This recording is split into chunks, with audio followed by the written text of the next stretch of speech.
time for the final word in sports all across the state. You're listening to Sports Talk with your hosts, Bill Kornbluth, Will Pelagic, and the Professor Tom Hayes. You've been waiting all day, so join the show now by calling 800-956-7266. I think we're faster in the secondary than we were a year ago, so I don't think there's any question. That's where it really struck you on special teams and defensively where we needed to improve our speed, and I think we have. We've got a lot accomplished, we're as ready to play as you can possibly be for an opener. There's just you can only bring them so far, and then you gotta go play. Good evening, everybody, and welcome back into Sports Talk South Carolina Radio Network. It's our first Talking Tuesday of the 2017 season, and we have got a lot of great stuff for you tonight here on Sports Talk. Phil Kornbluth, located tonight on the beautiful campus of Presbyterian College in Clinton, stopping by here on the way back from Clemson. Going to visit with Coach Tommy Spangler here in just a few minutes, but also tonight a lot coming from Dabo Swinney and from Will Muschamp as they had their press conferences today to enlighten everybody on their teams and their thoughts about the opponents coming up this weekend. NC State for USC and Kent State for Clemson. Will Pelagic and the Professor Tom Hayes back in our studios in Columbia, along with Jared Rogers Martin. We'll squeeze in some phone calls in between all the good stuff, too. If you'd like to join us, 800-956-7266 is the number. I was up at Clemson today to listen to Dabo Swinney talk about his team in Kent State. And, you know, in the nutshell, he's confident in Kelly Bryant. He says if Kelly Bryant plays in the game like he plays in practice, he's going to be just fine. Plus, he has got a lot of weaponry around him on the offensive side. He said, this is Dabo now, and you know how Dabo can be. He said all 9 of the receivers they have on scholarship will play at another level after Clemson. He didn't say all on Sunday, indicating NFL. Maybe he meant Canada. Maybe he meant indoor. But he said they'll all play at another level after Clemson, all 9 of them, when they are finished there. And defensively, of course, they are what they are. Outstanding defensive football team going to face a Kent State team, which they will have much better personnel than. Still, a Kent State team has a pretty good quarterback who can run and throw, pretty good running back as well. And according to Dabo, a solid defense with an excellent secondary. He said the secondary at Kent State would be about as good as any that they will see this season. So the Tigers are getting ready for the Golden Flashes of Kent State. And Will, you were over with the Gamecocks today. I was, Corn, and interestingly enough, as we I want to brag on us a little bit, not just us with our coverage at USC, but our coverage at Clemson. You know, we are the only radio network that goes to every single availability, and as I'm sure you find with Clemson, as we found at USC, there are some who make their once or twice a year weekly or yearly trek to a media availability, so they ask some of the questions that you and I kind of already had the answers to and that we brought you here on Sports Talk. So it's always kind of an interesting dichotomy to see there, the folks who have been paying attention, maybe not as closely as you and I have. But the things that we kind of found out today are a little bit of a more defined version of the depth chart. A lot of the things that we brought you last week were brought out for the first time in pen and paper. Left to right across the line is going to be Malik Young, Donnell Stanley, Alan Nutt, Corey Helms, and Zach Bailey. We did see some elevations in the depth chart from some younger players. Jamias Williams is going to get some very big time at the nickel position. He'll split time there with Chris Lamons. And also Javon Charleston, who we told you about last week, getting a scholarship. He'll be the backup to DJ Smith at safety. Keir Thomas will split time with Dante Sawyer at defensive end.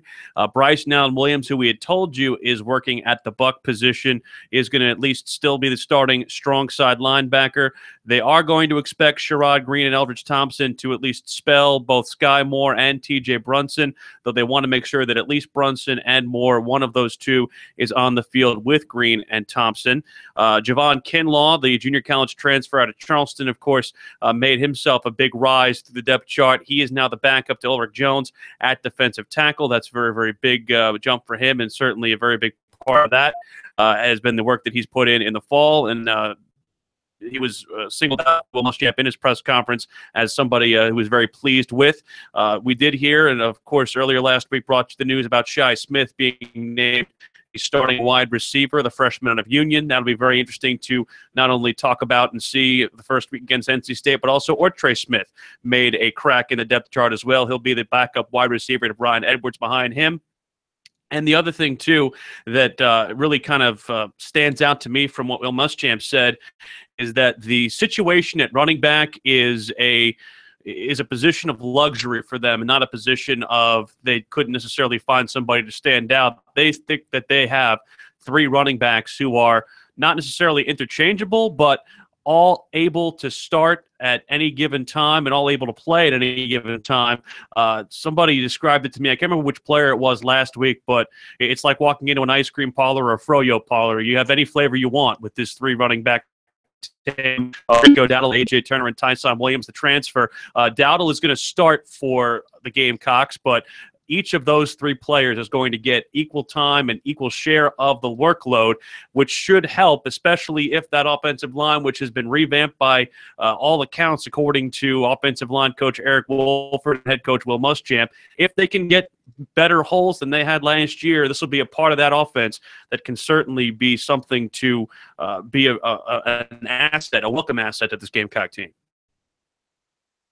Good, very good. So, yes, it sounds to me like the Gamecocks are a deeper team across the board because of the experience factor now coming into play. Second year through with Muschamp and company, and everybody just being a year older pro, that makes a lot of difference as well. Everybody should be comfortable in their roles offensively and defensively. And you know what? Now it's just a matter of going out and executing what you've been practicing here since July, I think they started like July 31st or something like that. Well, you know, the interesting thing is the story of the names you hear that's not on the depth chart, because every time you talk about the propensity to work toward a pass rush, you're hearing the freshman Eric Sterling's name mentioned, but nowhere on the depth chart. But you can feel that he's going to be in there somewhere. And where's the Shamik Blackshear after suffering the concussion? Is he going to get a role in this, even though he's not on the depth chart? So it may be that we see some players play key roles, especially defensively to South Carolina, that may not be on that too deep that was printed out today. Yeah, and both of those players were singled out by reporters to Will Muschamp. The Blackshear thing is more of a question of health and conditioning, I think, from his standpoint. And the thing about some of the other guys who they might have thought could have who could have contributed more immediately to the cause. It's just they were passed up by guys. I mean, it was a true competition. I mean, Kier Thomas is somebody who, to be brutally honest, wasn't on a lot of people's radar going into the fall. And anytime you see somebody step up there, that's usually a good thing. Well, the Gamecocks had better be at their best on Saturday. Now, again, it's the opening game of the season, and you're not going to make or break your season regardless of what happens. You can lose and still bounce back with a win at Missouri, come home, get a couple of wins, and get back on the right foot. You could win and have all this good feeling and then go to Missouri and get beat, and you're right back where you were. NC State is a very good team. I was talking to a contact today in Raleigh close to the team who told me that this is the team they've been building for going into their 5th year under Dave Doran. It's an older team. This team's been together a long time. They thought they were good last year, and, you know, they were playing great football until they had the misfortune for them at Clemson. They got away from them. So this game, believing that they are a really good team, probably in their mind top 20 worthy, if not higher, with a veteran quarterback, 2 really good running backs, excellent receivers, and a front 4, and I'm sure we'll hear Muschamp talk about it, a front 4 as good as anybody in college football, maybe even rivaling Clemson or maybe Georgia's front 4 as well. Those are all very talented defensive front 4. So got all that coming up. After the break, we're going to visit with Coach Tommy Spangler here at Presbyterian. They play on Thursday night. We have the unique opportunity to talk live with the coach just 2 days before his opening game. That's coming up next.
Welcome back into Sports Talk, everybody. South Carolina Radio Network. We are at Presbyterian College. And you know, we've got a couple of teams in our state who just can't wait to get on the game field. Not the practice field, but the game field this week, getting off on a Thursday start. And one of those is Presbyterian. Blue Hose going to Wake Forest on Thursday night. Winston-Salem going to see if they can get an FBS scalp to open up the season. Coach Tommy Spangler is here with us. Always good to see you. How are you? I'm good, Phil. I appreciate it. It's been a while. I think I remember back in maybe 2004 or 5 doing this. Yes, it's been a little bit. Has been. Well, you've been around. You haven't aged. Well, neither have you. So are you guys ready for Thursday night? Well, yeah, you know, you hope you are. I mean, it's let's face it, it's been about a 28 practice training camp. So we're ready. I think we're ready to play. You never know, all those hidden variables that can sneak up on you in the first game. You know, we don't get exhibition games. You try to go out there and simulate game type situations and so forth, but that's kind of hard to do. So you cross your fingers. You want to make sure you play hard, you play tough, you play physical, you play fast, all that stuff. But hopefully we can minimize mistakes, knowing that's probably going to be a little bit of the factor, and hope we can represent PC well. I'm sure that you will. Your second stint here as head coach, of course, you were very successful the first go around, but that was a different era for PC football. It's a different level now. But what things that you did well back then are you applying here, and maybe you're seeing some early buy-in to by this team? Well, I think anywhere, you know, at any really sport, basketball, baseball, whatever it is, I think a team takes on the personality of the head coach, and I'm just trying to do the best job it can. Obviously, I do see some things that carry over from my last stint, you know, and that wasn't for Division II. That was a heck of a league we were in with Carson Newman, and at the time Newberry was playing very, very well, and still are, obviously, but you know, Catawba and so forth. So yeah, a little bit different, a little bit obviously when we weren't playing the big FBS teams like we are now, but it was a challenge enough then. But I you know, hadn't changed much, you know, just try to go to work every day. I think our guys, you know, change sometimes good, changes sometimes good. I think their attitude's been great. Their preparation's been good. You know, like I said, it gets tough during training camp because it just seems like you're constantly in a meeting, you're at practice, your treatment, you eat, you just do it again, all that kind of thing. But so far, so good. We'll see what happens. So as you are now, I guess today would be like a Thursday for you. Today was your Thursday day, even though it's Tuesday. I always hate when these things happen because the days get all screwed up. But so you're done. You've got your game plan in place, and you know what you're doing. So how do you feel about just the team that you're going to take to Winston and put out on the field? Well, your confidence level. It's funny you say that. You know, you do. As far as on the field preparation, that is over. But you know, the old statement, "Hey, the hay's in the barn." Well, it really isn't ever at PC, if you know what I mean, because we'll be tying up some loose ends all the way up to game time, and even in fact during the game we'll be making some adjustments and so forth. So most of the preparations it'll be just now kind of that last 48 hour, really 24 hours now, as far as just you know, continuing on with film study and walkthroughs and so forth. But I like where we are. I like, obviously, our kids feel good. I think any pregame hype or building up this, building up that, and I think once you get into a play or two of the game, it kind of filters out a little bit, and you just got to go play. I mean, I'm hoping we execute at a high level, knowing that our challenge is tough, and you know, not that we're not going to win, Phil. We're going to win, but sure, at the same time, we're looking at other things and things that we can leave from this game feeling good about, that we've made some progress. Offense has been kind of hard to come by around here in recent years. Have you been able to improve in that area? Will you put a better offensive team on the field? That's the plan, you know, and I don't think that's something we've addressed and something we've kind of tweaked a little bit. I think we'll show some newer things that we quite haven't done in the past and try to keep some people off balance. But you're right. You know, you've got to, we sometimes make this game a little more difficult than it is. The bottom line is you got to score more points than the opponent. And right now we haven't been scoring very many points. So we obviously got to stay on the field a little bit longer on offense, not punt as much, sustain some drives. And ultimately we've got to score some points, because Wake Forest is pretty good on offense, and I'm sure they'll score their share of points. So we've got to be able to, match their scores and be able to answer and show, and hopefully we'll gain a little confidence as we go. Sure. Coach Will Pelagic back here in our Columbia studios. How do you balance going back to a school and having a lot of returning players? How do you balance kind of playing to their strengths, but also trying to implement your own style and your own system of doing things as far as trying to coach to your personnel? Well, I think that's a good point. I mean, you really do. You've got to kind of evaluate what do we have here at PC, and then what do we need to do to give our team the best chance to be successful. And you're right. You can't grind that square peg into a round hole, and you've got to do some things that you're capable of. And I think at a school like PC, which I think obviously is a heck of a institution and program, but with our high academic standards, we're not getting a lot of the Auburn transfers or the Florida State transfers and so forth. So you got to do some things that can equalize some stuff. You've got to mix it up. You got to maybe run a little bit of option here and there. You've got to do some things to slow some people down and try to get your guys in the best shape. But we're going to see what happens. It's easy to sit here and say, hey, I feel good about this. I feel good about this. I feel good about that. The true test is going to come on Thursday night. And there again, hopefully I'm going to look at it from a standpoint of progress and improvement, as our kids are fighting, they're scrapping, they're battling. We're not being, our body language doesn't get beat up if we get behind and so forth. So we just got to go and compete. And we've put ourselves in positions against a lot of good teams here in the past several years, and I think our kids will compete. You got kind of a sweet schedule. I mean, teams don't often get a 6-game homestand. 7. Is it a 7-game homestand? Yeah, 7 a games. 7-game homestand. So not at this level, no. Yeah. So how do you, if you can, get off to kind of a decent start? I mean, you got Wake Forest and Citadel on the road. That'll be tough, but then you come home for an extended stay. We do, but you look at some of those opponents; they're pretty good too. But the one thing that we love playing at home. Don't get me wrong, but what concerns me a little bit is you get in a rut of just playing in home and home and home and home, and then all of a sudden it's not like we're getting 80,000 fans every weekend. So you hope people continue to come. Our job is to put a good product out there where it's fun to come watch a PC football game. But you're right; it's better. If I had my choice, I'll take home rather than traveling. But at the same time, there is some concerns about 5 in a row, then an open date, and one more. So we've actually got about 6 straight. So just don't want to get in a rut. I've got to do a good job as a head coach to switch up the routine a little bit and try to keep our guys hungry and feeling good about things. Yeah, you don't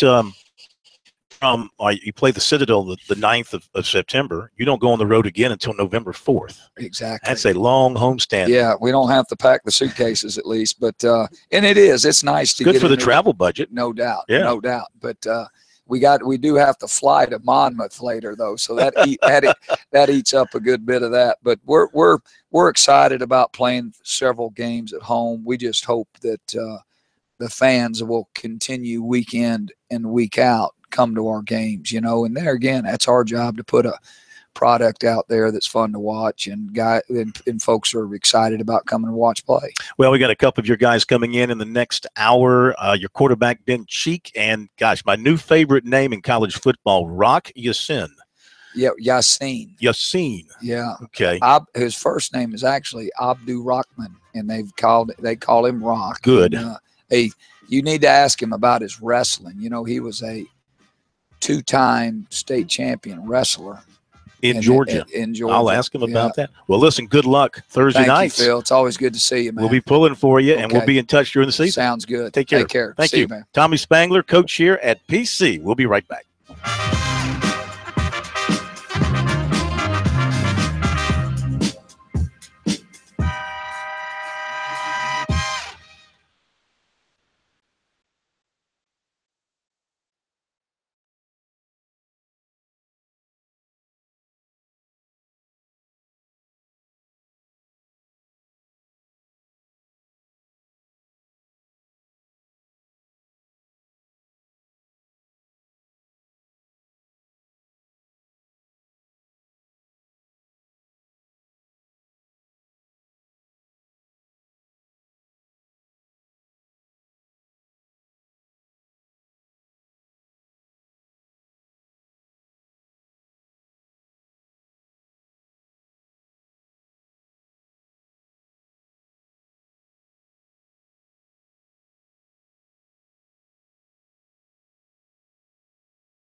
All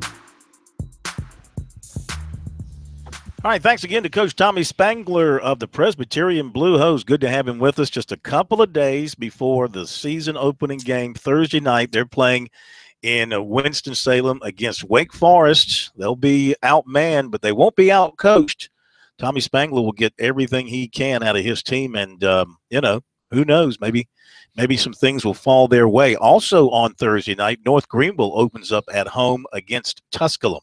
So those are the two teams in our state getting the season underway on Thursday. Now, tomorrow night, those of you up in the Spartanburg area, you don't have to be a Wofford fan.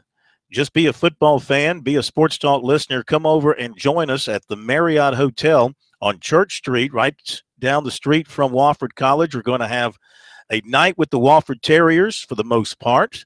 Coach Mike Ayers will be in early on to get things rolling. Coach Mike Young, the basketball coach, will be in with us. And we'll also have a bunch of good eats for you and a chance to talk to you in person if you'd like to come by and join us on the show. Looking forward to being with the folks there at Wofford College and talking about their upcoming game on Saturday at 6 o'clock against the Furman Paladins. Big rivalry game between those two schools, actually the oldest rivalry in the Deep South. You want to leave your purple in the closet for tomorrow's show, Phil. Just want to make sure you knew that. Well, you know what? I have purple, but I also have black and gold, so I Okay. have a little bit of both.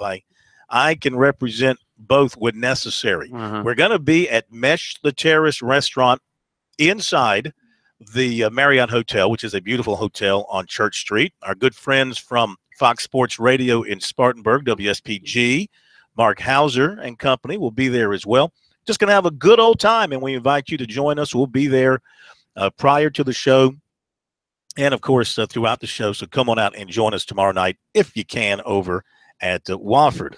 All right, we are at PC tonight. Will and Pro are back in the studios in Columbia. Now let's get to the Gamecocks. A Talking Tuesday today with Will Muschamp, his second go-around with the Gamecocks. And sooner or later, they're going to give him a break in the schedule. Last year, he had to play his first 3 games away from home. This year, he's got to play his first 2 games away from home. And the home opener is no picnic either. Yeah, it's a tough opener against NC State. And then you got to go on the road in the SEC, and that's not easy either. And the home opener is no picnic either. It's a hard sell. And, him talking about NC State, it's a team that, to be brutally honest, is well balanced on both sides of the football. Returning starters, 8 senior starters on defense, 6 of them in the front 7. A very efficient, experienced quarterback in Ryan Finley, a guy that does an outstanding job with our offense. 89 starts back up front in the offensive line, and 2 dynamic playmakers, and Jalen Samuels and Naheem Hines, who's also a returner as well, and a guy that they move both of those guys around a bunch. But the strength of their football team is in their front 4, and those guys are extremely talented. And Chubb and Street and Hill and Jones, they're really good football players. So we need to play well. And again, I think we've had a good camp, but talk's cheap. You got to go play on Saturday afternoon and play well, and that's what we plan on doing. Coach, with the way NC State uses a guy like Jalen Samuels, how difficult was it kind of preparing for a guy like that? Well, he's a really good player. I mean, they find very creative ways to hand him the ball, throw him the ball, toss him the ball, and he's a very effective playmaker. I've got a lot of respect for the young man. I don't know him personally, but just when you have this much time to prepare, you watch a lot of tape, and certainly really enjoy watching him play. But a guy that you got to have awareness of where he is, and you got to your guys just got to have some understanding of when he lines up in certain areas. There's a reason why he's there, and just have a good concept for understanding those things. Coach, what are the biggest challenges about going up against such an outstanding front 4? Well, I think they're very disruptive. They do a really good job of rushing 4 guys. They can get to the quarterback with 4 guys rushing. They're going to do a good job in attacking your protections to getting some one-on-one matchups, which you've got to be careful with. They do a good job of stemming to what I call bear front a lot and creating one-on-one matchups across the board with the linebacker rushing in the rush. So, again, the one-on-one matchups, you got to make sure you give enough variety and protection to keep your quarterback upright. And but they're also very disruptive in the run game as well. They've recruited extremely well there. They've evaluated very well. And they've developed their players very well up front. Opening with a quality opponent, do you find that helps with the attention to detail for your guys as they go through camp, maybe as opposed to opening with a little bit lesser team that you're expected to be pretty heavily? I really think I go back to the summer of our guys understanding we need to be game ready, game one. When you have an opponent like NC State, to understand you better be in shape, and understanding all of those things, the strength levels, the endurance levels, all of them need to be ready to go when camp starts. And that's something to me that's a little extra motivation for the players. I think camp's camp. I mean, we're going to push our guys to be focused, to be dialed into what they need to be successful with. And Corn, it's that dichotomy that, it's a difference. We see it here in the state with Clemson opening up against a team that they should beat, and they should beat handily. But South Carolina not only gets an ultimate litmus test, but they find out really quickly answers to the question marks that are on that team. Oh, no doubt. They'll have a much better vision of themselves than Clemson will after the Kent State game. But now Clemson will find out against Auburn what it's all about. But, just looking at this NC State team and USC's offense, I don't know that South Carolina is going to be able to run the ball effectively. No. This team is a shutdown running game defense. They gave up just 109 rushing yards per game. They did give up some yards through the air last year, over 240. So you got to think, Bentley had that great passing game against South Florida. Now that defense nowhere compares to this one, but he showed that he can have that big game throwing the football. And I got a feeling that's where the Gamecocks are going to have to go if they're going to be effective offensively. They're going to have to protect him and have a good day throwing and catching. And also, if there is perhaps a chink in the armor of NC State's defense, it is the secondary, especially with Mike Stevens out. Well, against a good pass rushing team with a great front four, best time to throw is on first down.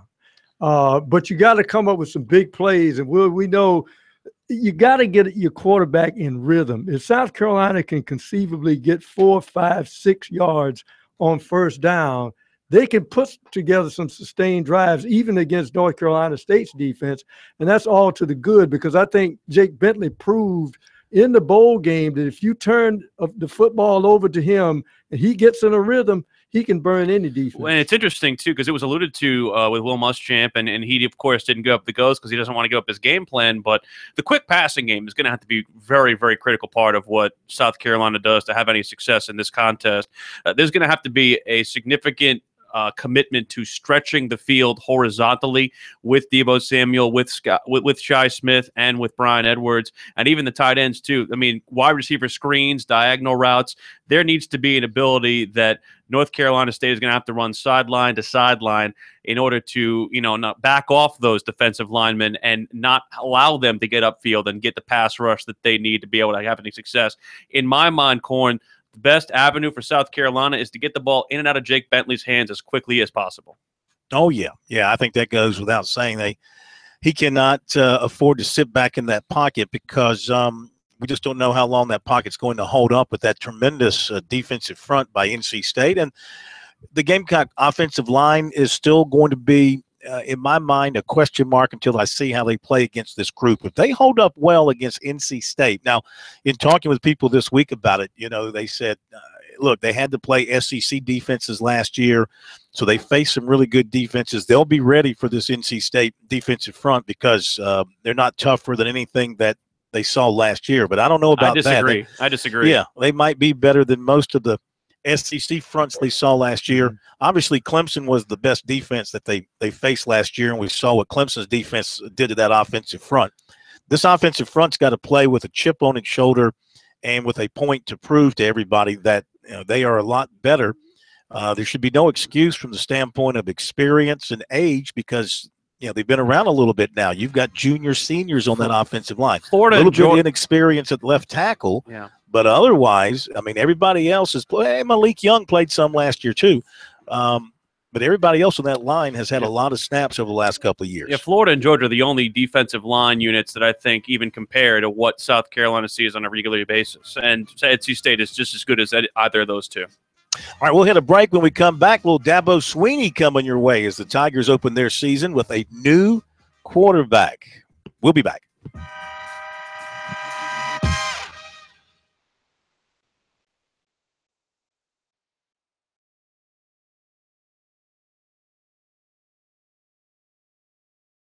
1 2 1 2 1 2 1 2 1 2 1 2.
My soul cries out, hallelujah! It's Sports Talk here on a Talking Tuesday. Phil Kornblut at Presbyterian College. Going to hear from a couple of the Blue Hose players coming up in our next hour. They're going to be playing football on Thursday night in Winston-Salem. That game will be on ESPN3 if you want to watch it, or in this area on the PC radio network. They'll have that for you as well. One of two games in our state involving state teams on Thursday. Will Pelagic and Professor Tom Hayes and Jarmart back at our studios in Columbia. Talking Tuesday, we heard a little bit from Muschamp, more from him coming up. Now to Clemson, where the Tigers are getting ready for Kent State. They are heavily favored, of course, in their season opener, noon game at Death Valley. And the Tigers, of course, are more interested in in themselves. Dabo Swinney always focuses on his own team and what they're doing well and what they need to do well to win any particular game, and also just to continue to push the envelope to perform at a high level. But as far as Kent State is concerned, they're a team that's been down for several years. Their head coach is not going to be coaching Saturday because of health issues. But in talking about Kent State, Swinney said that it looks like they should be a better team than last year. Got a lot of guys coming back and some people coming back from injury that should help.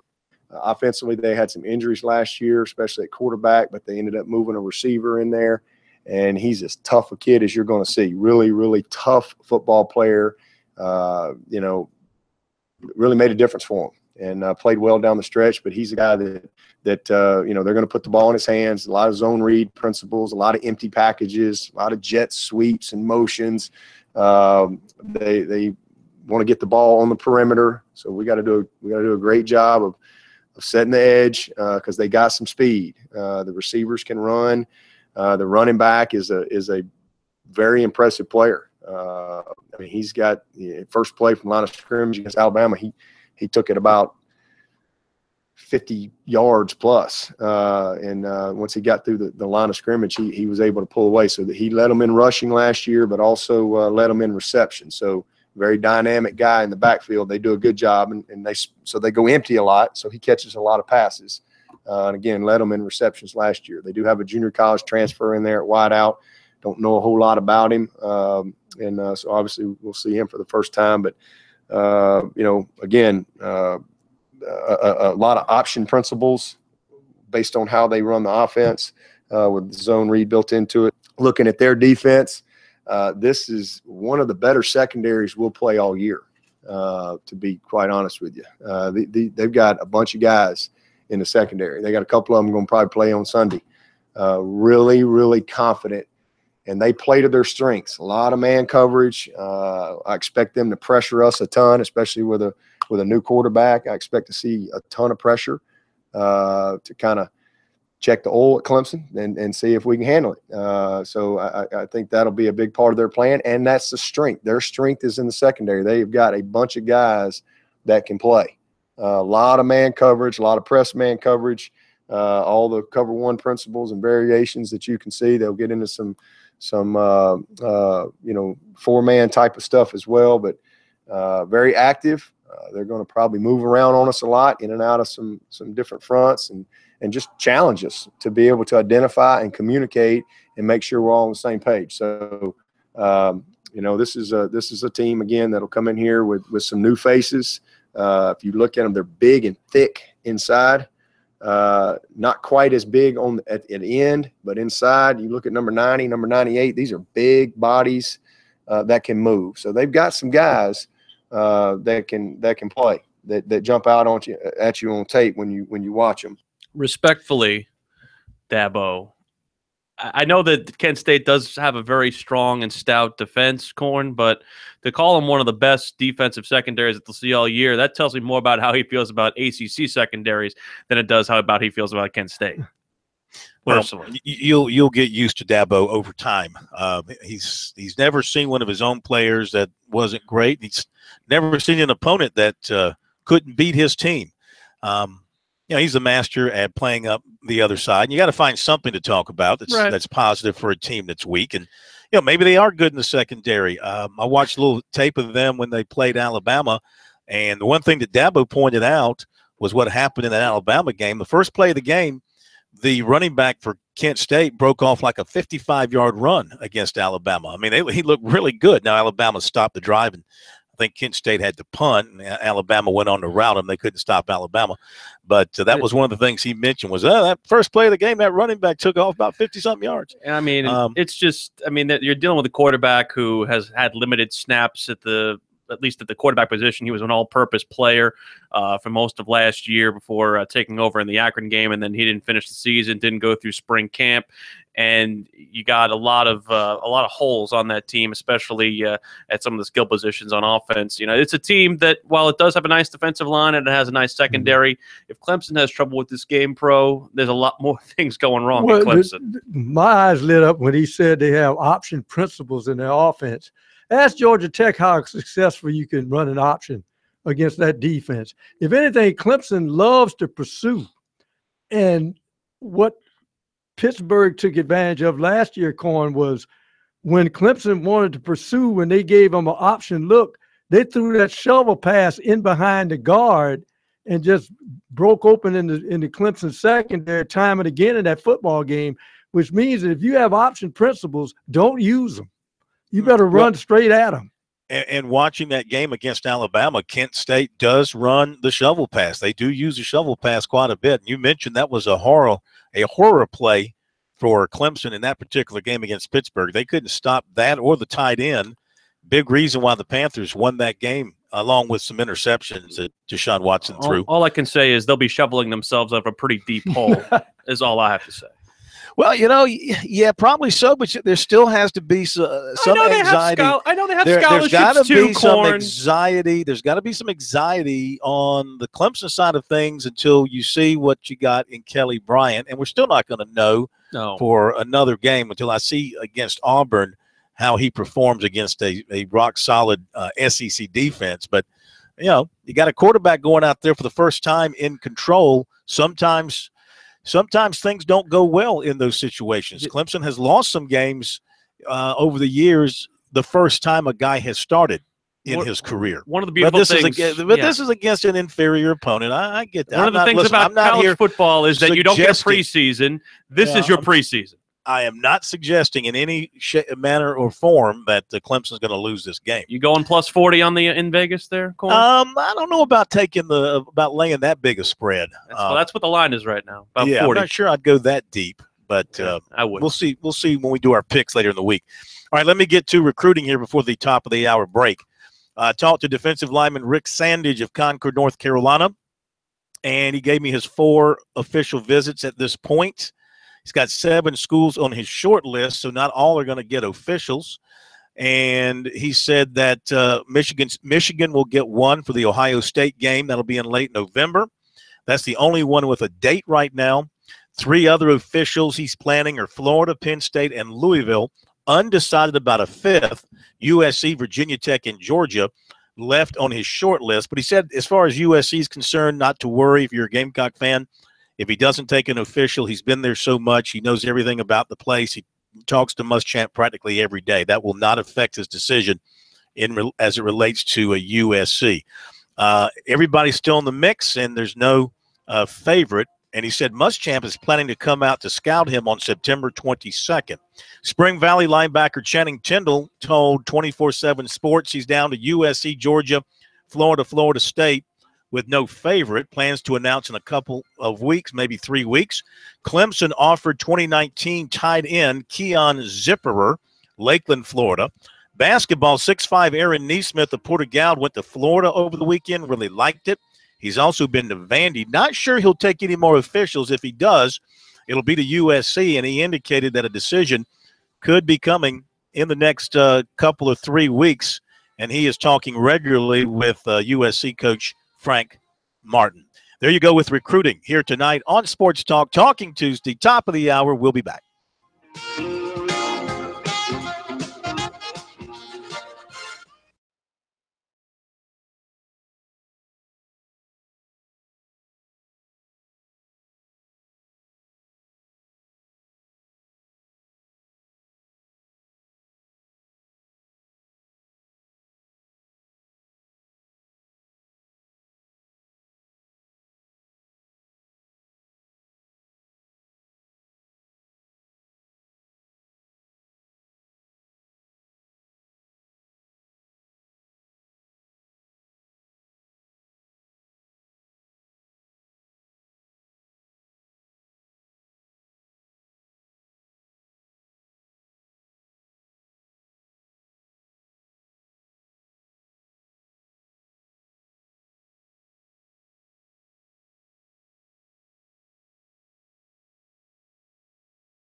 A second.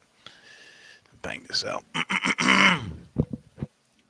All right, here we go in 3, 2, 1. USC target defensive lineman Rick Sandage of Concord, North Carolina, says he's got 4 official visits planned now. One is to Michigan for the Ohio State game, and the other 3, Florida, Penn State, and Louisville. Undecided about his 5th official. USC, Virginia Tech, and Georgia remain on his short list. He says don't worry if he doesn't take an official to USC because he's been there plenty of times unofficially. Spring Valley linebacker Channing Tindall told 24/7 Sports he's down to USC, Georgia, Florida, and Florida State with no favorite. In basketball, 6'5" Aaron Neesmith of Porter Gaud visited Florida last weekend. He's also been to Vanderbilt. He says he might not take any more officials. If he does, he'll take one to USC. Phil Kornbluth, South Carolina Radio Network Sports.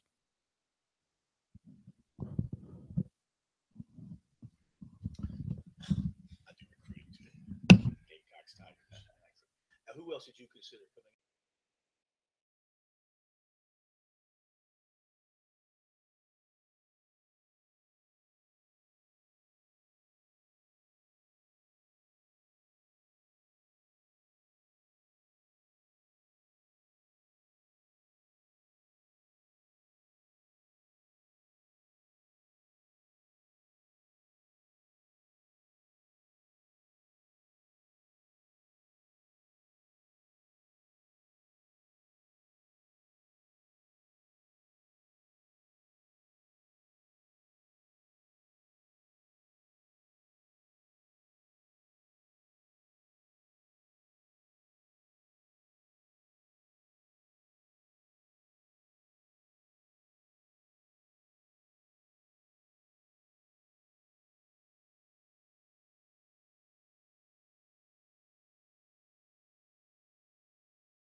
Round 2 of Sports Talk up next with your hosts Phil Kornbluth, Will Pelagic, and the Professor Tom Hayes. Don't leave us hanging. Join the show, 800-956-7266.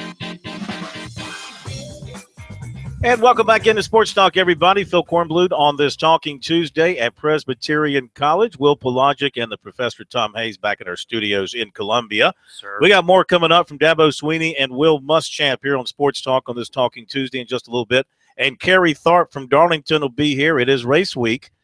It is Bojangles Southern 500 week on top of everything else. And we'll be talking with KT about that coming up in a little bit. Right now, though, we are joined by a pair of Blue Hose. It's hard to say, pair of Blue Hose. I think that's correct English. We have the quarterback, Ben Cheek, and we have the standout quarterback, Rock Yassin, joining us here on Sports Talk. I got to talk to Rock first. I'm sorry. Quarterback usually gets first love, but anybody named Rock who plays defense is my man. How you doing? Fine. How you doing, sir? Good. Rock Yassin. So I got to say, rock your world. I'm sure you've heard that a few times out there on defense. You ever rock somebody's world out there? Yes, sir. Yeah? Every play. Every play. Are you a big hitter, a physical player? I'll try to be physical. I'm more of a cover corner, though. Mm-hmm. Yes, sir. What about the defense and getting ready for Wake Forest and preparation in camp? How do you feel about this defense? I feel like we're a fast, physical defense. Come out ready to compete. Yeah? Yes, sir. Improved over last year. Now, last year's defense wasn't all that bad. It wasn't that bad, but I feel like we improved in a lot of spots. In what areas are you most improved? I think we're just more physical this year.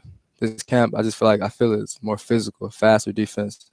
Something that Coach Spangler really preaches, I'm sure, is being fast and physical. He's a defensive guy going back a lot of years, and having him now as your head coach, how has that kind of spilled over to the defensive side? It's like the fast, physical part isn't only on defense, offense, special teams, everywhere now. We're just trying to be a fast, physical team. Mm-hmm. Ben, are you seeing that on the offensive side as well? Yes, sir. From last year, there's a lot of things we can build on from last year's offense, and I think, the main thing is just me getting in with what Coach Varn is thinking and me being an extension of him on the field. And I think this year, we've really improved on just becoming an entire offense, just like Rock. I think the defense has become closer, the offense has become closer, and I think a team overall has become closer. And we're ready to get after it this year. You see a balanced look on offense. I mean, this is a team that has struggled offensively for the last several years, trying to find its identity. Yes, sir. What identity do you think you have found? Well, up front, I think I'm really confident in our line this year. We're more downhill run, triple option type stuff, but we're also sticking with what we have done, spread, zone type stuff, and, hit you deep with the deep ball downfield. So I think it'll, the downhill runs will really open up a lot of our passing, options. And, I'm really looking forward to seeing, how much we have improved, in the spring and this fall camp. What about some of the weapons you have to work with on offense? Who are some of the guys that you'll be getting the football to? Yes, sir. Honestly, in my 4 years at BC, I think our receiver core is the best it's looked since I've been here. You've got Quez, Day, Ced, Kyle Goddard, and we've got a freshman, Keith. They're all weapons that we can use. They're fast, they're physical, and I think they're going to be great. And we've got a running back. We had a freshman running back, Mark, and then Torrance, and I think they're all going to be good weapons, hit the hole fast, and really looking forward to seeing them play. More confidence on the offensive side? Yes, sir. You feel like? Yes, sir. We're talking with Ben Cheek, the quarterback here at PC, and Rock Yassin, who is the standout cornerback Blue Host. So, Rock, in getting ready for Wake Forest, you guys are playing Thursday night, which is kind of cool. Thursday night, I mean, not a lot of football. People are going to be, watching and just wanting to see some football, and you guys are going to be right there. How can you guys hang with Wake Forest at their place? What do you have to do defensively to help keep your team in the game? Play technique, sound football. Tackle well, play good man-to-man coverage, stay in our zones, read our keys. I think we'll be fine. What have you, in studying Wake Forest, what really concerns you about what they do? They ball with their quarterback. He creates stuff downfield. He's a really good quarterback. He gets out the pocket. We have to contain him, keep him in the pocket, make him be a pocket passer, and I think we will do well. Do you think defensively, I know they're big up front on the offensive line, Wake Forest always is, but how do you feel you guys match up with your personnel on defense against their offense? We have to stop the run. They are, like you said, they have really big offensive line, and our defensive line is on the smaller side. But we have to be physical down there. We have to win those individual matchups down there and keep that quarterback in the pocket, make him a pocket passer. I think we'll do fine. You think they're going to try and just stuff you with the run? I think they will early. But if we control the run, make them one-dimensional, I think we'll be fine. Until you rock their world. Yes, sir. Yeah, yes, sir. Yeah. That's right. How about the matchup on offense against their defense? I think our biggest thing on offense is just to limit penalties. Execution-wise, I think if we, control the ball, control the time we have the ball, execute what we know, I think we'll be fine. As long as we don't get a bunch of, holding calls, false starts, stuff that just sets you back Turnovers. and really just, stops drives. We don't need that. And I think if we do that, I think we'll be extremely successful against Wake Forest. Do you think you can control the pace of the game and not let this thing maybe get at a pace that they want to play? Yes, sir. Well, that's what I'm saying about that option stuff. Option is just made to just run the clock. I think a lot of those downhill runs, if we can get 4 yards a pop and moving the chains, I think we'll be able to control the game, a lot better for ourselves. So. I mean, are you more of an option running quarterback, or do you like to stay in the pocket and throw the football? I like a little bit of both. Mm-hmm. Don't get me wrong. I love to run. I really do. But, I love to pass too. So, it's a little bit of both for me. And I'll do whatever the team needs me to do. So that's how I look at it. Rock, what about this season for PC? You got a nice long homestand after the first 2 games. 2 tough games to open up on the road, Wake and at Citadel. We know how good Citadel is. Yes, then you're home till November. But that can be a good thing, or it can be a bad thing. Get a little lazy if you're at home all that long. But what are your hopes and expectations for the season? I just want our team to come out and start fasting as Wake Forest, and then take one week at a time, one game at a time, come out and play good football every week. Can you be a contender in the Big South? Yes, sir. Yeah? Yes, sir. I mean, you think you match up well with much of the league? Yes, sir. Yeah? Yes, sir. Are you glad Coastal's gone? I like playing Coastal. Yeah. I actually enjoy playing Coastal. Yeah, yeah. How about you, Ben? What about your expectations for this season for this team? Like Coach Spangler said, we're at the bottom of the totem pole this year, and I really do. He has got us to a level that I haven't seen in the past 4 years, and I think the confidence that he has in us and the coaching staff has in us, I think the motivation for this team is where it needs to be. And I think if we just execute and just believe in the process and what he has taught us, I think we'll be fine this year. I really do. Where do you think you can reach in the Big South? I'm undefeated, conference champions. I mean, that's how I look at it. I know that's how Rock looks at it, and I know that's how his team is approaching it. So that's the way to look at it. Yes, sir. That's the way you go about it. Guys, we thank you for coming over. We appreciate it. Hope you have a great start to the season. Stay healthy. That's important. And have a nice, successful year and to do some good things. Yes, sir. Thank you so much. We appreciate it. Ben Cheek and Rock Yassin, Rock Your World, joining us here on Sports Talk at Presbyterian College. We wish them the best of luck. The Blue Hose going up against Wake Forest on Thursday night in Winston-Salem. And that kickoff is going to be at 6:30. Guys, 6:30. We'll have some football to watch in Columbia on ESPN3. He's right about that quarterback. He is dangerous. And when Wake Forest had success, he'd get receivers downfield because he would step up like he was running, and those safeties were desperate to come up and shut off the run, and he just dumped the pass off, and he nickel and dime to death until he pull off a big run. Wake Forest brings back 9 offensive starters from a year ago. A group under Dave Clawson that went 7-6, went to a bowl game, played in the Military Bowl against Temple and won. It should be an interesting team that they'll play in Winston-Salem, but Presbyterian, of course, brings back a stout group of their own. Yeah, they got 7 starters coming back, and, Ben was dealing with some injuries at times last year. This is a program that it needs that marquee win. It needs a good, solid win to kind of just boost the entire morale. There's a lot of people who say, man, PC's over its head in FCS football, need to go back to Division II where they can compete and win championships. And the folks here right now, they're still trying to put up a good fight and see if they can make this thing successful in the Big South. And, the Big South is there for the taking, though Charleston Southern certainly looks pretty good. And there's a couple of other good teams in there as well. But if they can just stay healthy, get through these first couple of weeks and have that long homestand, they might do some good things. All right, we'll be back. We got more on this Talking Tuesday, more from Sweeney and Muschamp coming up.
Okay, back on Sports Talk on a Talking Tuesday. More from Will Muschamp and Dabo Sweeney. Coming up here in just a couple of moments, time to give you our high school football report for tonight's on this Tuesday night, and our high school football report brought to you by Farm Bureau Insurance. With new auto insurance rates from Farm Bureau, you could be saving a whole lot of money even if you've received a quote before. Rates are now more competitive than ever. Get a no-obligation quote today at faverates.com. That's F-A-V-E rates.com. And the new poll this week from the High School Sports Report. In 5A, I got to get used to that again. In 5A, Dutch Fork and Fort Dorchester, they play on Friday night. They're 1-2. Burns is 3, Greenwood is 4, and Conway is at number 5. In 4A, South Point is numero uno, with Hartsville 2, North Myrtle Beach 3, Belton Honeypath 4, North Augusta 5. In 3A, it's Chapman 1, Dillon 2, Newberry 3, Fairfield Central 4, and Broome 5. In 2A, Abbeville, Carvers Bay, Barnwell, Bamberg, Earhart, Andrews, and at number 7, the talk of football, Latta. And in 1A, it's Lamar, Hemingway, St. John's, Cross, and Louisville. There you go, the updated high school football polls from the High School Sports Report.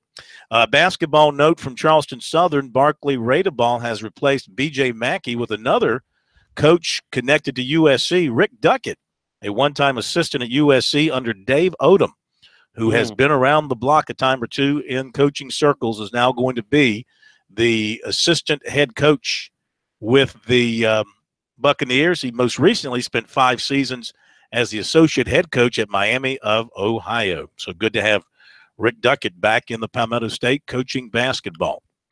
All right, now back to Clemson. Tigers getting ready for Kent State, getting ready for the debut of Kelly Bryant, okay? And I'm sure some Clemson fans won't believe Deshaun Watson that number 4 is not going to trot out onto that field until they actually see it on Saturday when Kelly Bryant jumps out there with the offense. Now, Dabo Sweeney, he's like, people calm down. Calm down. I see this guy every day in practice. I know what he's got. And he said today at his press conference, if he just plays like he does in practice, he'll be fine. I just want to see him do what he's done on the practice field. Just be the same guy that he's been in practice, because he's if he'll just do 70% of what I've seen on the practice field, he's going to be a really good player. Just hadn't had a chance to go see him play, other than what we do on the practice field every day and scrimmages and so forth. But that's really it. Just translate it to game day. Does it give you a sense of security as a coach that, heaven forbid, if anything happens to Kelly, that you got 3-4 guys back there that are highly recruited, that have been your system, that can play? Absolutely. No question. We haven't always had that situation where we really feel like we got multiple guys, that we could go win with. I think we got 3 guys that we could win with. Are you kind of anxious to see how he responds when he maybe takes a punch? Deshaun Watson, we saw the last few years, he knew how to respond if a mistake was made. Kelly Bryant, we haven't really seen it in game action yet, so I'm just curious how anxious are you to see him? Yeah. That's, like I said, that's the next step. We got to go see him play, and we've seen it in practice. I've seen him get punched in the mouth in practice. I've seen him respond against really good defense, really talented players where you don't have a lot of room for error on our practice field. So that's a pretty good gauge for us. But at the end of the day, you still got to go do it on game day. It has to translate to that part of it. And I think he's well prepared. And again, he's been put in every situation and he's responded. And, he flat out won the competition. Simple as that. He won the get ready phase. He won the transformation phase. Now he's got to win prime time. And we'll see what happens. They let fans ask questions in that press conference, Corn? If you're there, I guess you can ask a question. Heaven forbid somebody not act like a fan at a press conference. Goodness. It actually happened at USC. Someone said, hopefully you don't have to answer this question, but who's your 3rd quarterback at USC? I'm like, that's not an unreasonable question. They only list 2 quarterbacks on the depth. It is what it is. But well, there's a way to ask that question. There is. But respectfully. Whatever.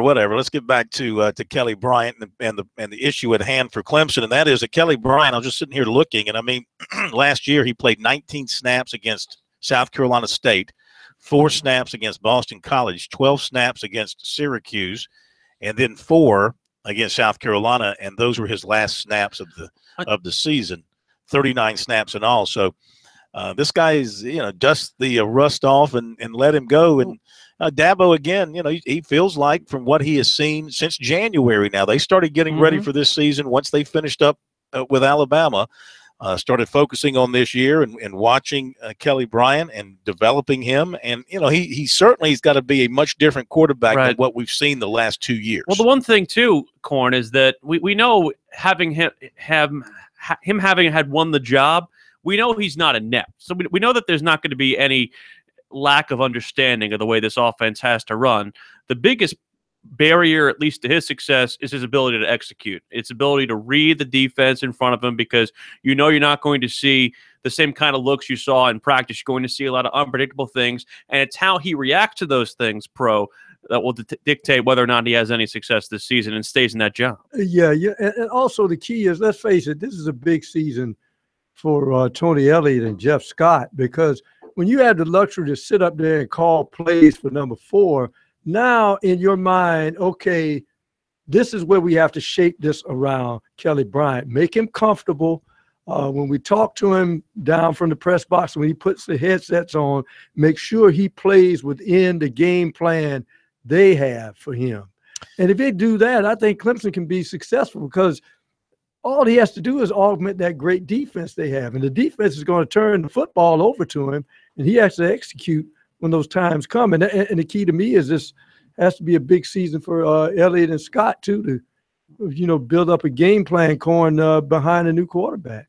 All right, final thought on from Sweeney today and about his offense, and in particular, he likes the look of his receiver core.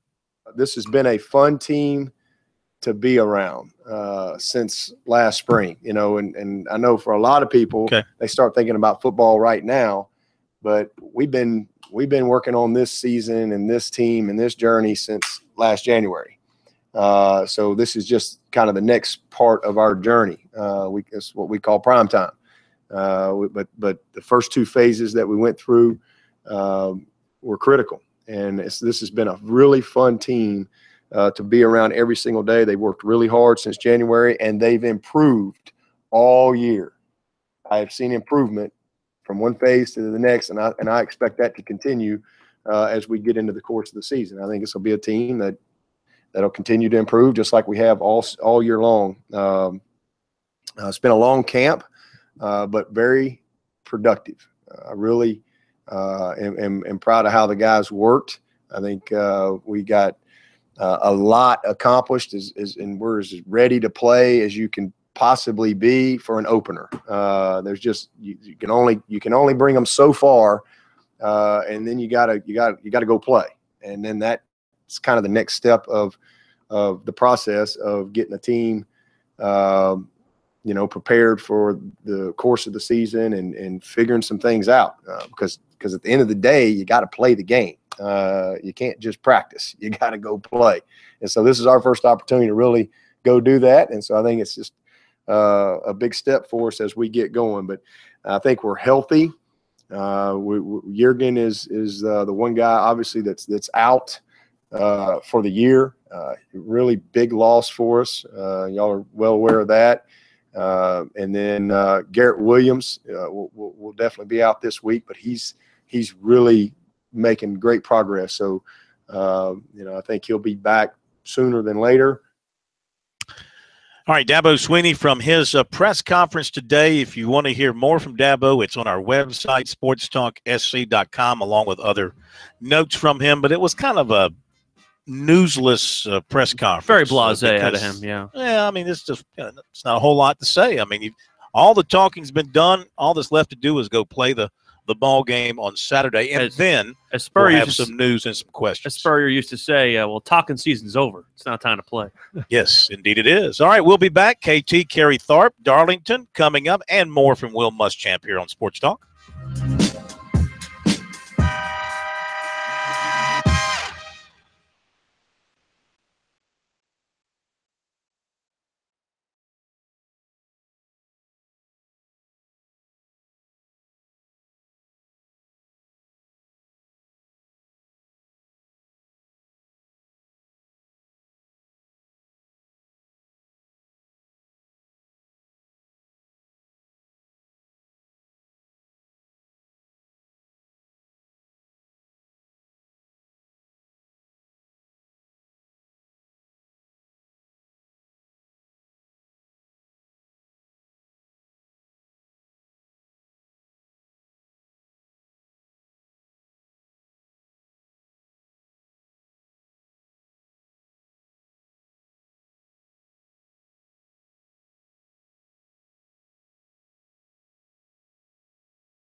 It is time indeed to go into Darlington County, and this time we're not coming out for a while because we're going racing this weekend at Darlington. It is time for that great Labor Day tradition, the Bojangles Southern 500, number 68, if my memory serves me correctly, as we welcome in the president of Darlington, Carrie Tharp. You know, you're kind of like right now, you're like a football coach who's gone through spring practice, summer workouts, fall camp, and now it's ready to play. And if you're not ready, it's too late now.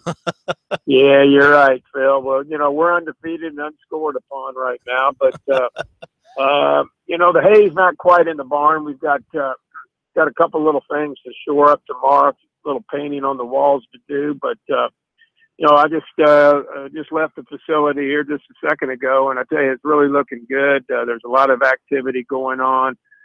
We have a lot of the RVs already inside the racetrack. The NASCAR trucks, the series trucks are there. The team haulers aren't there yet, but the Monster Energy haulers are there, as are the Xfinity haulers, and just a lot of activity around. All the vendors are setting up, and you know, let's go racing. We're about 2 days out from the place really getting invaded.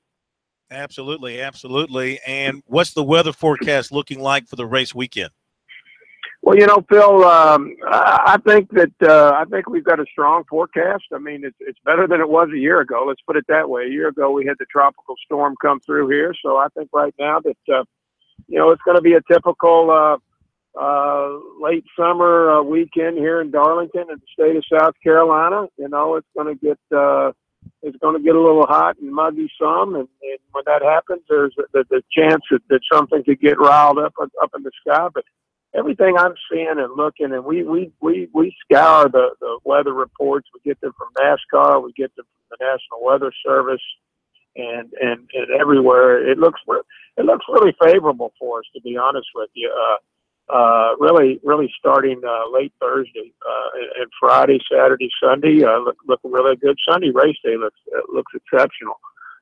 So you know, maybe not quite as warm as we've had earlier this month, but I think all in all, it's a pretty positive weather forecast. Last 5 races, 5 different winners. Do you see that trend continuing? Oh, I think it could, Phil. You know, this is a tricky track. It's a track that we have seen some surprise winners over the year. And I know you and I kind of landed on the same guy that we're going with. And, you know, Matt Kenseth is a guy that you talked about 3 weeks ago on this very show as a driver that could get his first win. And I like that pick. And I like it because Matt's won here before. He's hungry. He needs a win to solidify his place in the playoffs. So, you know, if that happens, he could, you know, we could add to that list of first-time winners for this season. Actually, I'm looking at the more of a expanded list here, and you got to go back to when Greg Biffle won in 05 and 06, I think, to find a repeat winner. Am I correct on that? That is correct. In fact, Jimmy Johnson, if I'm not mistaken, is the only active driver that has won more than once at Darlington. And so I think he's got 2 wins here at Darlington. So I think there's a lot of one win spread out there amongst the field. Obviously, the most recent, Martin Truex Jr. But you know, this is one of those big races. Everybody wants to win Daytona, and that's no secret. They want to win the Super Bowl, but they also want to win this race. And I'd have to say right behind the Daytona 500, the Bojangles Southern 500 ranks up there as far as stature and one that you want to put on your resume. Well, I mean, you go back to the old days. It used to be, what was the Triple Crown? It was Daytona, Talladega, and Darlington, right? Exactly. And, you know, I think, you know, you could probably look at the Coca-Cola 600. Yeah. It's certainly one of the prime races of our sport right now. But, you know, I certainly I'd like to see them go to like a Grand Slam, you know, kind of like you do in golf. And if they did that, then I certainly think that that our race would be on that list. Yeah, that'd be really neat. Now, what kind of shape is the track in? Is it in a condition that the drivers are really going to like it? Oh, I think the track's going to be in excellent shape. You know, we've had some tire tests out here. We had some truck tests out here last week. We had Xfinity testing here a few weeks ago. You know, Goodyear's been here. The experts from Daytona have been here. The track's looking great. I think Goodyear's bringing a good tire for the race. I think you'll see some fall off, particularly towards the end of the race, and that's when you really like to see it, when the strategy comes into play. So I think the racetrack's going to be very, very favorable. It's going to lend itself to some good racing, and certainly this is one that the drivers really like to race upon. KT, guy who I'm looking at, who is, I think, my favorite to pick is Kyle Busch. You know, he always finds a way to the front at Darlington. He's one of the hottest guys going right now. What are your thoughts on his chances? Well, I think he's got excellent chances, Will. I mean, you bring up a guy who's probably over the last couple of weeks is I would have to say probably the hottest driver on the circuit right now. And he certainly has proven himself to be somebody that is, you know, very, very difficult to deal with. And you know, he's won here before at Darlington, and he possibly could win here again. And so, you know, I'd say right now he's coming on a little bit of a hot streak, to be honest with you. And the Toyotas are running exceptionally well. You know, they have been really most of the season. First it was Martin Truex Jr., now it's been Kyle Busch. So, you know, I wouldn't be surprised to see the 18 running out there front. Probably I wouldn't be surprised if he doesn't get on the pole. You know, and it's you know, you get Kyle Busch going on a little bit of a roll, getting his rhythm. He's very difficult to deal with. Motivated Denny Hamlin too might not be a bad pick either. You Absolutely. know, he's always in the top 10, it seems there, and he also has the one win back in 2010. Exactly. Denny Hamlin's a guy. I was reading some things on NASCAR.com today. Is a guy that's getting a lot of looks for this week for fantasy NASCAR, and he's certainly very good here before. He's won in the both the Xfinity Series and the Cup Series here at Darlington. All right, and 2 stages for you guys. Stage 1, 100 laps, and then stage 2 will come to an end after 200 laps, and then from there it's a bolt to the finish line. It is 167 laps, that last stage. And I like the stage racing. You know, I've talked to a lot of people about it. I think the drivers like it. I think the fans seem to like it pretty well. So we'll see how it goes here. I think it's a natural break there, the 100 and 100 and the 167. And so, you know, I kind of like it. I think it's been a good addition to the race season, and it'll be interesting to see. You know, a lot of these races have kind of played out a little differently there. You know, when it comes to the stage racing, we'll see what happens here on Sunday night. And looking like a full house. Are you getting close to having the place packed?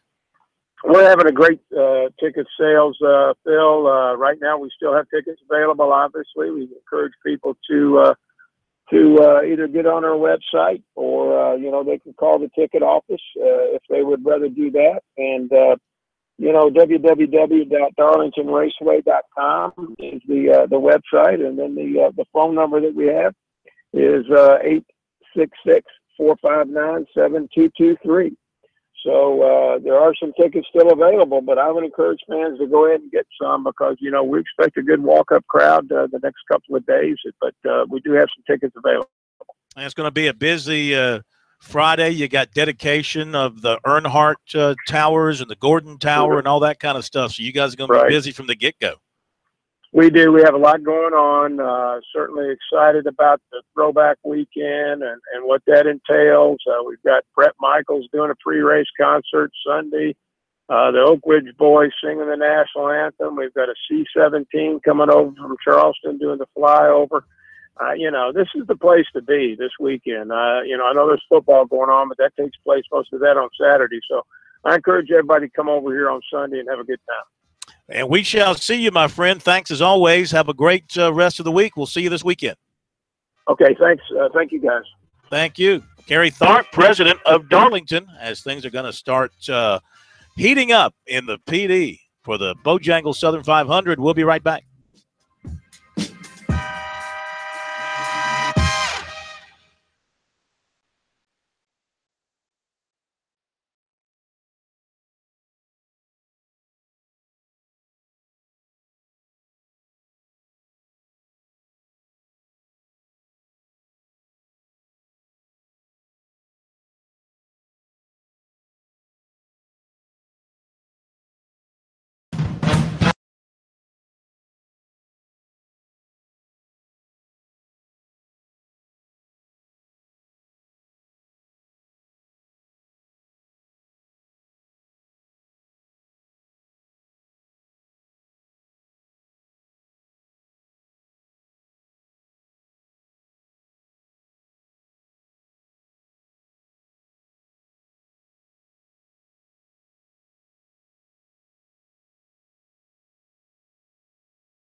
Our poll question on our website, SportsTalkSC.com this week: who wins Saturday, USC or NC State?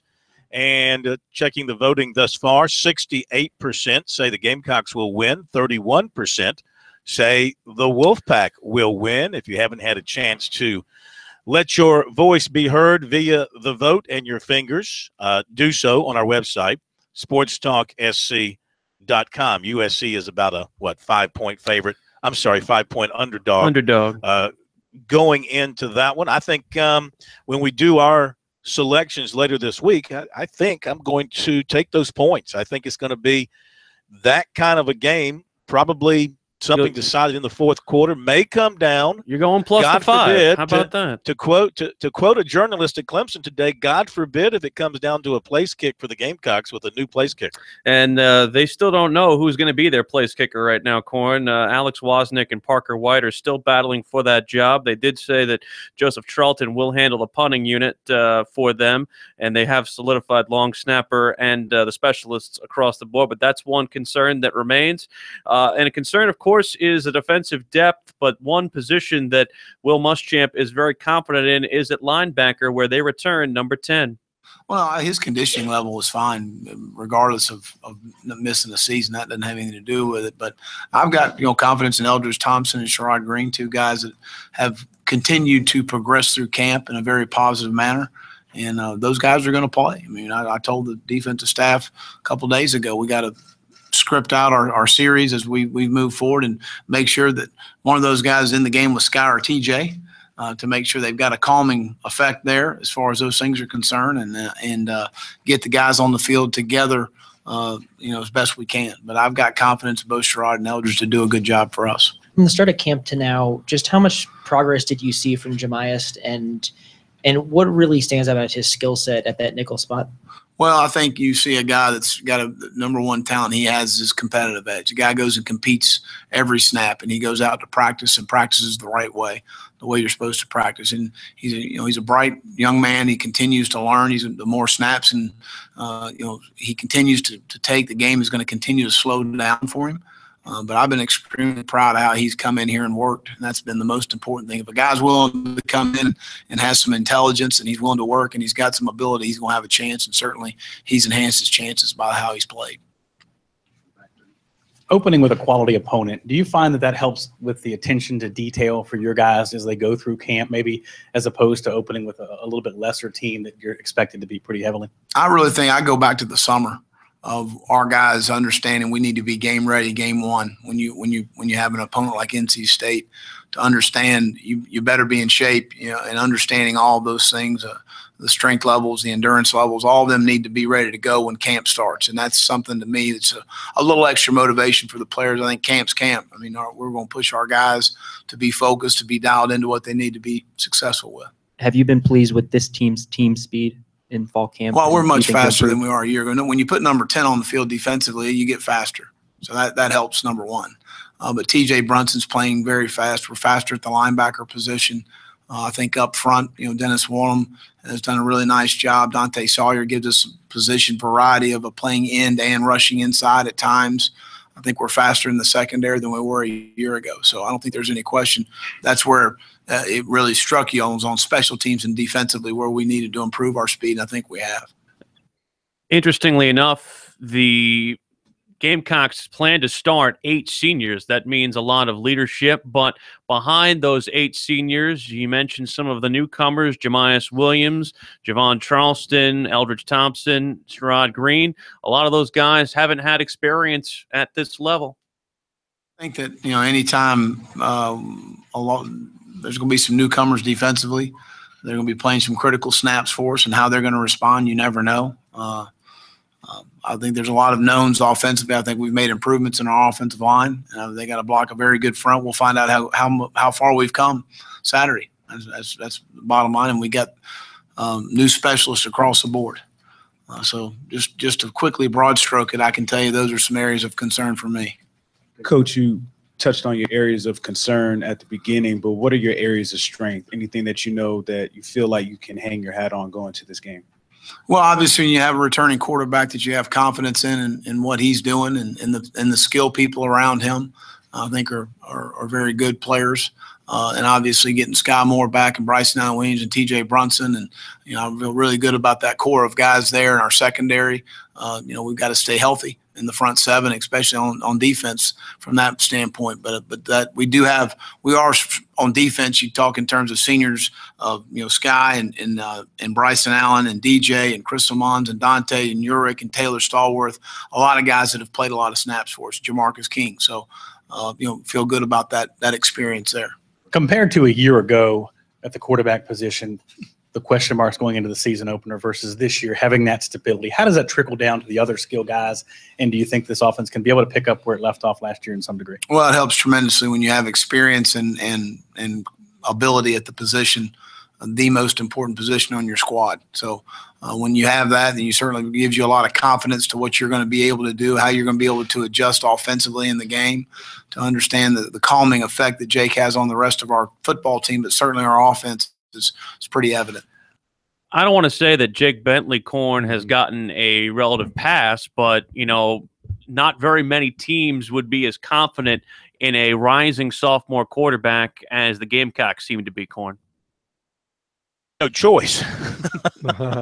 I mean, the cupboard is bare behind him, so they have to believe in him. Not that he's not worth believing in. I certainly believe that he's worth believing in, but they've got nobody else. And so he's got to get the job done, and I think that he will.